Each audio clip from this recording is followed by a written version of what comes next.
Well, after talking about it for almost 5 years now, we finally have welcomed our first air-cooled car to the family, and it is a original mint green Porsche 964 that I shipped all the way over from Japan. And unlike some of the other new cars I've unveiled over the past year or so, this one's going to be different because we're going to be jumping right into the build right away, and that's thanks to the support of eBay Motors, who've officially sponsored this entire build. Now, I'm not going to give you the full breakdown of the build right away, but as you can imagine, there's going to be a lot of new parts and a lot of used, rare, hard to find trinkets, parts, and doodads that we'll need to get this thing how I want it. And with the breadth and depth of inventory at eBay Motors, we'll have over 500 million parts to choose from globally, which is going to let me build this thing however my heart desires. You'll notice that the car is not perfect right now. There's a little bit of grime and you can probably see some markings. The car came from Japan and I actually purchased it over 6 months ago on my flight to the Ireland stop of the LZ World Tour. If you guys have followed me for a while now, you'll know that about 5 years ago, I almost bought a turbo slant nose and I wound up getting my R34 GTR instead. At the time, I wanted an air-cooled car as an investment, and the racer boy in me, of course, wanted a turbo because I wanted to go fast. Now, over the past 2 years or so, I'd say my desire to own an air-cooled car has exponentially increased. Being surrounded by more of them with a lot of my friends from the GT3 world, specifically Sean building his air-cooled hot rod. Everyone that I know in the Porsche world has been keeping their eyes out for me to find the perfect first air-cooled car. And although I really wanted a turbo, everyone was pushing me towards getting a simple NA36 just to get my feet wet. Now, this is quite the car to get your feet wet with, but I know it's one of those things I'm only gonna learn if I have the car, because it's gonna actually make me dive in head first. And this car's more than a perfect starting platform for that. Now, there is a big issue. I'm sure you can see by the title. We'll get to that, I promise. That small or big issue, whatever you want to call it, is the reason why this car fell into my budget. You guys know I like special cars. A mint green 964 is about as rare as it gets. So rather than getting a perfect, boring color 964, I got a really cool one. It's got something we gotta address. Before we dive in deeper, we're gonna go over to my first reaction to the car, because I literally just saw it for the first time 30 minutes ago. I wasn't planning on filming this, but we're gonna get my first reaction to the car. I rode a roller coaster of emotions and been patiently waiting for it. I did have someone look at it in person. I did have really good photos sent to me of it, but you never know, so let's go look at it. Of course, it's in the one row in this warehouse that doesn't have lights. It's very bright still. We're gonna go on the other side with light. We're gonna intentionally not look over it with a fine-tooth comb. I will always find a problem with a car. It's one of my flaws. I'm super OCD. I will say though, once this car landed, I got a photo of it and immediately the paint looked way better than I could have expected. If you aren't familiar with 964s, they're single stage. They're not base clear, which made me really nervous. I guess you can always polish it out, but here she is. Dude, it commands such presence in here. I just want to run my hand over everything. That's the first thing I want to do with a car is just like paint stuff. If it's original paint, which it should be, which I'm hoping it is, then it's in really amazing shape. Right now I'm looking for like chips and scratches and things that show age. This car's got a story, and we're gonna figure it out and we're gonna tell it. For the world. I don't know what the f I'm very excited about. This has been a long time coming. It looks very original to me. You know, with an old car, you expect to see swirls and scratches. Like if it was too perfect, it would be a problem. Yeah. This looks like a car where that matches its age of swirls, you know? But it looks like it's in really amazing shape. Like this is a good sign. The little crust that you find in these little corners. You know what I mean? That only happens with age. You can't fake that. If this car was resprayed right before auction, you wouldn't see that. This is cracked. That's okay. I don't even know. I don't know anything about these cars, so I don't even know how this is supposed to open or close. That's probably how it broke. It's got an engine. So these things are notorious for oil leaks. I'm really hoping that it's not littered with oil leaks so I can just start to enjoy it right away. Oh, this is my favorite part. I want to have you do this. This is my favorite part. Oh, is it like the door click? Yeah, it's really good. Is it good? Oh, dude. Is it good? The pop is good. Oh, hell yeah. Oh, dude, it's spring loaded, baby. Ooh, that's nice.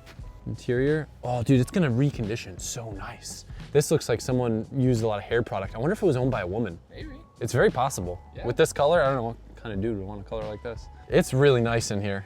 Look at her. I love it. It's so bright. What is her name? Thin Mint. Oh yeah. So here's the thing, I'm putting this out there now. This car's not getting wide bodied. This car's not getting any sort of crazy kit. This is not a wide fender compared to if this car was a turbo. Therefore, it is a narrow body, and it is mint, so we're calling it Thin Mint. Thin Minty Drew. I love that. Hard, actually. That makes sense. Wow. Wait, you wanna see my favorite part? Ready? Open the door, open the door. Open the door. Isn't that great? That was really nice. Close it. Isn't that great? Wow. Oh, it's so good. That was real nice. It's like having a G-Wagon without having to have a G-Wagon, you know? Yeah. Man, I'm really stoked on this thing. I haven't even looked at it in light yet. I think I gotta get it over to the shop. Oh, found the first negative thing. No, what is that? DVD. What? No, really, what is this? This is the worst wiring I've ever seen. And it's on a plank of wood that's not even mounted to anything. Yeah, Interesting. this is the first negative of the car. If that's the only negative, Wait, is there a place to put the CD in there? it's a Like, you it's a navigation system. Does that mean it has one of the flip out screens? Probably. Yeah. I'm not So looking you insert. the seat, the navigation. I'm not looking forward to that. Yeah. I was about to say, wherever this leads to, that'll be fun. Yeah. Hey, if that's the worst thing we're dealing with, look at that. My strut towers are the right color. Love that. Now, if you're watching this and you are a very smart Porsche air-cooled person, I want to preface this with saying I know next to nothing about air-cooled Porsches, next to nothing about 964s, and I have to give a massive shout out to my buddy Wes. Wes has been like my personal air-cooled consultant, and as I've been looking at cars, I've probably sent him hundreds of links, asking a bajillion questions, and he's been very kindly guiding me in the right direction with the right car and with choosing the right parts from eBay Motors to get the build for this thing teed up so I can execute it quickly and have a lot of fun doing it. Now, as we walk around, I'm gonna show you how little I actually knew about this thing. I didn't know that this is how you open up the boot. I did know that this is where the engine is. And we have a beautiful 3.6 liter naturally aspirated engine. I couldn't even tell you the horsepower numbers. It's over 200, right? I would imagine, yeah, hopefully. I'm gonna have to Google it. It's pretty pathetic. But again, like I learned by having things. Let's see. Okay, I was gonna guess 250. That's what Google says. So I'm gonna go ahead and say if it cracked over 200 on the dyno, that's pretty cool. This car is not a speed racer. I'm not planning to make it a speed racer. As I've gotten older and as I wind up driving more and more places with both Colette and the dogs, I appreciate more of a car that's a vibe than the car that's gonna be the fastest thing in the world. And this is 100% gonna be the most vibiest car I've ever owned, and we're gonna have a lot of fun in it. So back to my engine. These things I do know are notorious for leaking oil. I haven't spotted any drops yet. Yeah, I'd be lying to you if I didn't say I had plans for the engine, but as a starting point, the fact that it's not leaking any oil and it runs is probably a good thing. And I guess this is a good time for me to mention, although this car has a large problem, it is very low mileage for 1991. It's got 78,000 kilometers, which is the equivalent of like 50,000 miles. That's low mileage territory for these things. When I was looking at ones in the US, I was just trying to get under 100,000 miles, so to have half of that is amazing. This car did come from Sapporo, Japan, which made me very nervous. That's very, very north in Japan. Cars in the north in Japan are extremely rusty, so I was lucky enough to have someone put eyes on it and confirm that the car is legit, but I personally have not put it on a lift yet. We'll do that shortly and make sure that it's not a rust bucket, but thus far, just looking around the car, I'm extremely happy with the condition of everything. The paint looks legit, it looks original. There's a few tiny little like rust spots where maybe, I don't know, maybe there's like a little nick and it kind of rusted through or something. But I would rather have original paint that has a little bit of imperfections here and there than have a car that's been repainted, not repainted perfectly, and make me not fall in love with the car, because that's what happens a lot. Looking around, we got wheels, okay. These are actually pretty cool. There's another wheel that these cars come on that I don't like as much. They are 16s. No, this car will not be getting to E37s. I guess someone's gonna grab that and then down the road when I put this car on TE30. I'm not planning on it, okay? I'm not planning on putting this car on TE37s. This build's gonna be a little bit different than other things we've done in the past. The interior, okay? The interior is immaculate. It's very beautiful. The condition is amazing. I believe these are the sport seats. Again, I'm not a 964 expert. Hate on me if you want, I'm gonna learn, and you guys are gonna help me learn. You're gonna comment and be like, how dumb are you? Those aren't sport seats in the comments, and then I'm gonna learn, and then I'll know for the future. Interior is really great shape. However, the interior is where we will first reveal the major problem of this car, which is both why it was inexpensive and why I was more excited for this car opposed to others. Ready for it? Right here, baby. It's automatic. I guess it's not that common in the US, but for whatever reason, there's actually quite a few of these cars that are automatic overseas. This is technically a Rest of World 964. That's what they call the cars that weren't USA based, ROW. But yeah, this made it significantly cheaper. It's kind of expensive to manual swap, but what I liked about the fact that it's automatic is manual swapping a car is like a low commitment mod that only adds value to the car. What I didn't want to do is get a car like this that was already so good it really didn't need anything to be modded. Like I have no reason to drop the engine unless it was like really hurt or had lots of really bad leaks, and that's kind of risky. Where this one's healthy, it's low mileage, but we have an excuse now to drop the drivetrain to eventually do a manual swap. As you can imagine, there are lots of things that will be needed for a manual swap. Some are still available new, others have to come from a part out car and you have to purchase used. But lucky for me, eBay Motors has everything that we'll need, and I'm excited to let you know that I've almost gathered every single part that we need to do this swap tomorrow. That's not what we're gonna do. I'm gonna enjoy the car and drive it a little bit in automatic form for now, but I was concerned about waiting on parts for months, but that's not gonna be the case. Overall, like I said, the interior is in really good shape. I did just notice, this is one other thing I didn't account for with the manual swap is the Prindle gauge thing, so I'll need to look at that. But she's got a head unit. It's got a speaker cover that was broken that I'm already in the process of super gluing because it was driving me nuts. That little rat's nest of wires under the hood is gonna need to be addressed. I see it kind of poking through here in the footwell, which is weird. Maybe it all has to do with this. I haven't found a navigation unit, but it said that it had navigation up front. Overall though, like these cars are old, and the fact that the interior is in this good of shape is going to save me a lot of headache because interior parts for these cars can get pricey. Before I start modding this car, I want to get a baseline, and typically we would do that with a lap around the compound. Right now there are RVs in the way, so I'm gonna come up with a modified lap where we can drive this thing extremely spirited. I also wanna see if I can slide around an automatic 964 because why not? But before we do that, I wanna get the car on the lift, give it a quick check over, make sure everything is tight underneath, safe. Also inspect if there's any rust or any underbody stuff that we should be worried about, and then we can go have some fun with it. I also should mention this car was graded a 4B, which is pretty much the highest grade you'll get, especially for a car of this age. I guess it could be a 4.5B, but a 4B is pretty dang good. So I'm expecting not to find any hidden surprises, but you never know.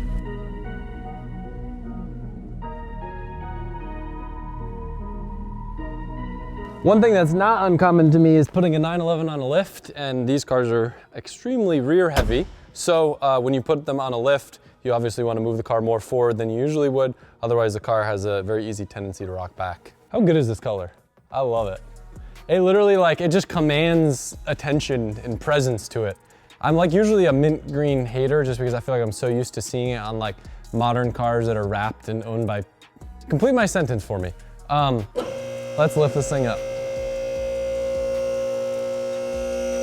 One of the things I always recommend you guys do whenever you're jacking up your car, even if you're just changing the wheels, tires, whatever, take your wheel, go like this, up and down, no play, side to side, no play. You can also give it a quick hit and see if you have any rattles. That'll be a really quick and easy way to find out if you got a tie rod that's going out, any loose suspension joints, ball joints, suspension arms. The best thing to do is just move it around and have a friend on the other side or vice versa and check to see what things are moving and what things aren't moving, and then you can figure out what's wrong without having to take your car to a shop. In my case, I'm doing it because I don't want the car to fall apart when I start driving it very hard. Tires are actually in decent shape. Wow, I'm so used to all my old Japanese cars that I put on the lift and every ball joint's blown out. This thing actually feels pretty solid. Not a single rattle yet. Yeah, I'm impressed. That's a really deep tire groove, isn't it? Yeah. I feel like I could stick half my finger in there. This is gonna look beautiful once it's cleaned up. Mm-hmm. Factory blue undercoat. Yeah, it's mint green, Michael, not blue. All right, should we go up and see if this thing's a turd or if she's nice? It's like what you said earlier. If you don't know, then you'll never worry about it. Or something. So I shouldn't look underneath the car.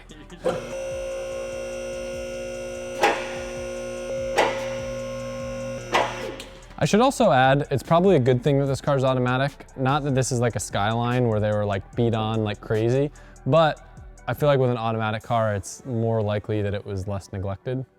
You're nodding, does that mean it's not rusty? I think the exhaust is a little rusty. But you can't really see anything. Oh, look at this. Oil. Mother frigger. Oh, she's covered. Is it? How bad is it? Well, looks like we'll be learning how to regasket a 3.6 out of an air-cooled 964 mint green from Japan. Ooh, Jimmy Oaks, I'm calling you up, bud.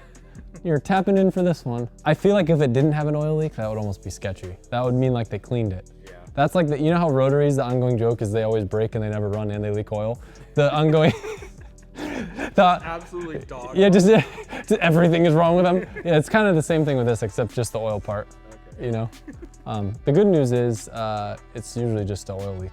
But who knows? Maybe this is for a long time. You know, it's not dripping. There's no puddles. Do they catch on fire a lot? Hopefully not. Hopefully not. This is a little rusty. What's this?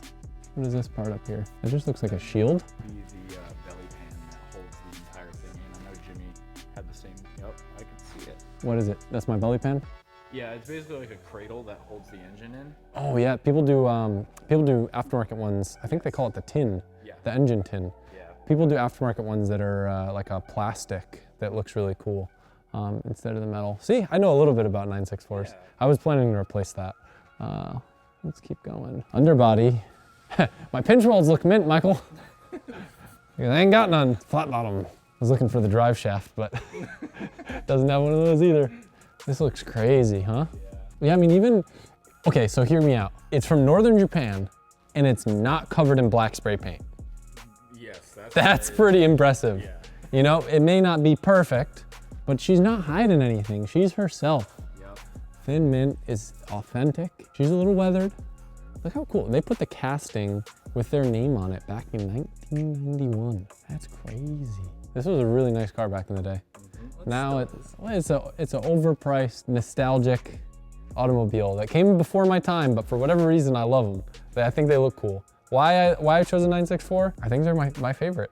They're my favorite non-slant nose. I really like slant noses, but slant noses are the big bucks, and a turbo sounds like more headache than I can deal with right now. Like regasking engine, okay. Finding someone to rebuild a Porsche engine, it's like some black magic science when they split the case, and I don't know anything about that. I don't know anyone that knows anything about that. We're gonna start simple. But yeah, no, this thing looks pretty clean. I'm pretty happy with her. People like to strip the factory Cosmoline off these things. I'll need to see some comments and see what you guys think about that. It's a very polarizing discussion. It even looks like some of the bolts were paint marked at one time. It's very neat. Wheels are interestingly decorated. It's like they're rusted, but they're not. You see the color? Yeah, it's like a coating. Yeah, that's weird. But it's the only thing that's coated like that. All right, guys, so we'll be doing a Dundon titanium exhaust. I can imagine. The only damage we've found so far is the underside. Just looks like someone probably bottomed out a little bit. Maybe at a steep incline or something. What's interesting though is this is scraped, but the lip doesn't appear to be much scraped. So maybe this piece was replaced. Yeah. I also don't feel like the bumper is supposed to be arced up like this. I could be wrong, but I feel like it's supposed to be down a little bit more. Maybe not. She just looks like she's a little sad, a little frowny. I'm gonna take this off. I don't like this. First mod, let's go. I can't wait to clean it, get all these little streaks and stuff off. This car typically would have been here a lot sooner. I was very nervous after my 33, which was pretty much the most expensive car that I've ever shipped from Japan. Got very damaged in transport, a bunch of scratches and dents on the hood. I was very nervous that the same thing would happen to this, so I opted to send this over in a container, but that was a much longer process than I anticipated. And it actually wound up going on a ship and then sailing around in circles over in China and then getting transferred to a different ship for whatever reason. I'm not sure why, but I was very nervous. The car did indeed though make it here, so that's a good thing. Kind of bummed realizing that there's additional holes in the bumper. I was hoping that it was just these guys, but probably, yeah, those are big holes. As I'm airing up the tires, I'm getting a little bit closer look at the paint. I haven't found any major scratches or dings on this car. I'm gonna go ahead and say it's possible. I don't know for certain that this could be just like a one-owner car that was just kept really well. Very light scratches. Like I think this car is gonna polish up and look ridiculous. Yeah. Like it's really good. And like a paint job on a car like this would absolutely make this not a good deal if I had to do one. So I was very much so banking on the paint on this being legit. So I'm happy. I think we'll be able to get away with some very intricate touch-ups, but this is the worst thing I've found so far on the entire body, which really isn't that bad. No. I'd love it if it was a little bit more past this edge instead of being the outside edge, but it's like, if that's the worst thing, we got a good car. Bro, that is the longest dipstick I've ever seen. It makes sense why, but holy moly. I'm trying to do my diligence before I slide this thing around and make sure there's oil in it, since that's the only thing that cools it. Just kidding, air cools it, get it? Could be wrong, but I think this is really low. Well, I don't know what this is, but based on where this is, it looks like this is some sort of, maybe it pulls cool air in through there, and this boot is broken. which might affect our cooling system. Also, it looks like it's extremely low on oil, so it's a good thing that we checked. The gauge in the car was reading low, and sure enough, this as well is like right under the empty line. So we're gonna add a little bit. So I did a new move. You're supposed to check the oil with the car running. I didn't do that, so I overfilled it. But luckily there's a gauge in the car, so I knew immediately that I did that. So now we're gonna drain some. And the drain bolt is in the side skirt. I hope that's the drain bolt, actually. Well, maybe I'll drain it from somewhere else. Yeah, that oil's really hot, actually.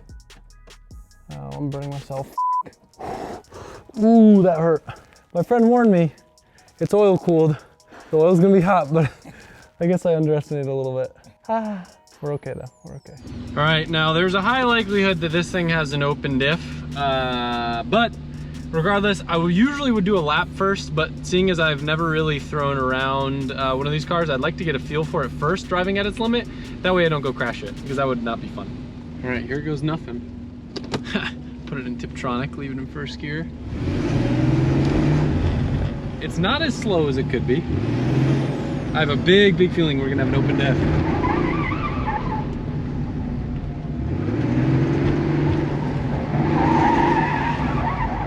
Well, does the handbrake work? Maybe.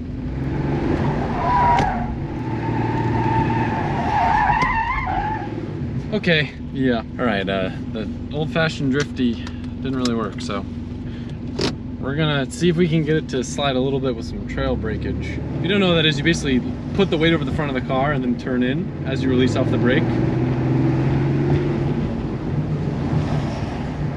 Yeah, that didn't really work. Try a little weight transfer, see if I can get it to do a little slidey. Almost! A little more commitment.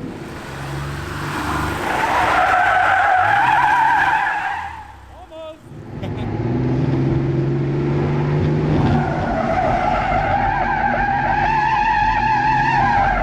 Oh, I did it! Woo! That's pretty fun.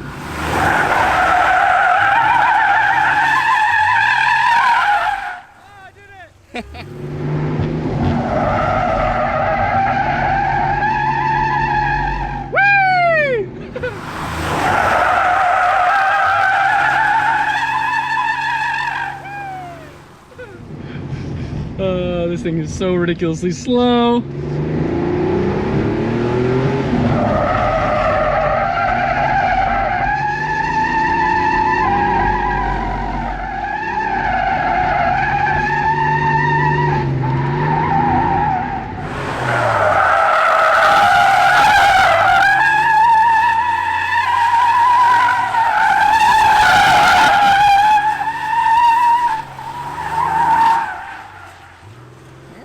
Working that thing now.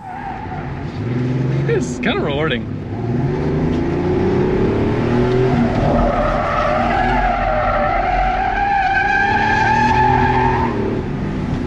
All right, all right.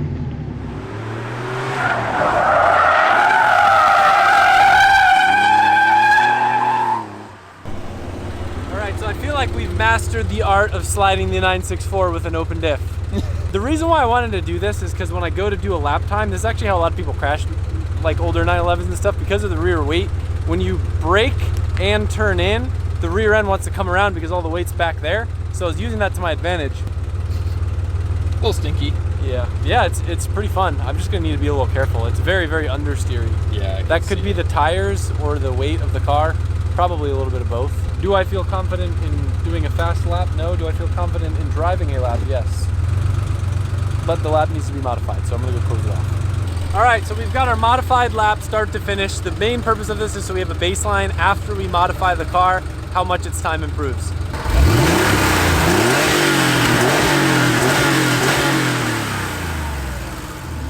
All right, here we go. Let's see what this puppy can do. Come on, come on. Let's see if I can get a little rotation here. Nope. Well, we're moving. So I forget it's only in 4-speed, which explains why it's not cooperating that much with the gears. Oh, we're dancing, we're dancing. We're dancing our pants off. And we're finished.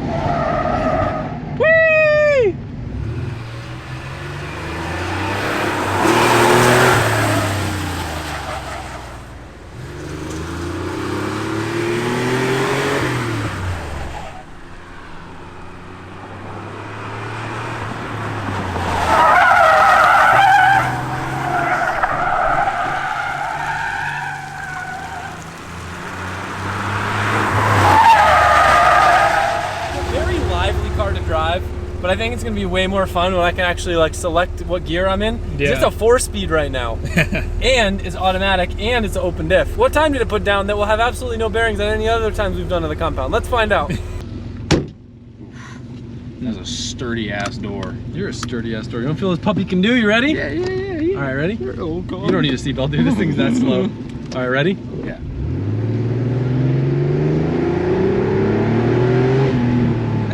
Pretty good, right? It's honestly not terrible. It's almost as fast as your NSX. It probably. I can imagine. That'd be a good drag race. It's very comfy. I like these seats a lot, actually. It is. It's a little smoky in here too. Yeah, you'll get that on these jobs. Thanks, Yeah. Jim. Bro, this horn is crazy. This sounds like a train. It sounds like you're in like downtown London. This is what Jimmy would always do.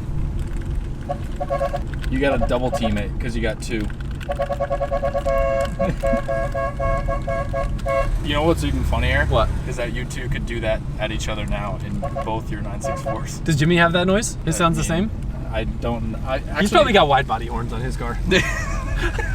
I'm really excited to cruise with Jimmy. This is like, I was really hoping to get this car in time for fall of last year. Like that was how early it was supposed to be here. Right. And I was praying that I'd be able to build this in time to go up to Connecticut with it and cruise with him in the fall. But it might just need to be a spring or summer or a next fall thing. I want to give a massive thank you again to eBay Motors for partnering with me on this build. Because of them, we're going to be able to dive into this so much faster. I want to also add that while we're building this car, we're also going to still be doing some stuff with Safari GTR. I've got some stuff I want to do it once it gets home, and I've got some places I want to take it. So it might be like an alternating thing, but I've got a few places I want to take this, so we're going to start wrenching real soon, and I hope you guys are as excited as I am. It's been a long time coming. I'm stoked. This is a special car. We're going to have a lot of fun with it. When you said, when you said, Oh, I did it! that you Woo! love me, that you love me. That's pretty fun.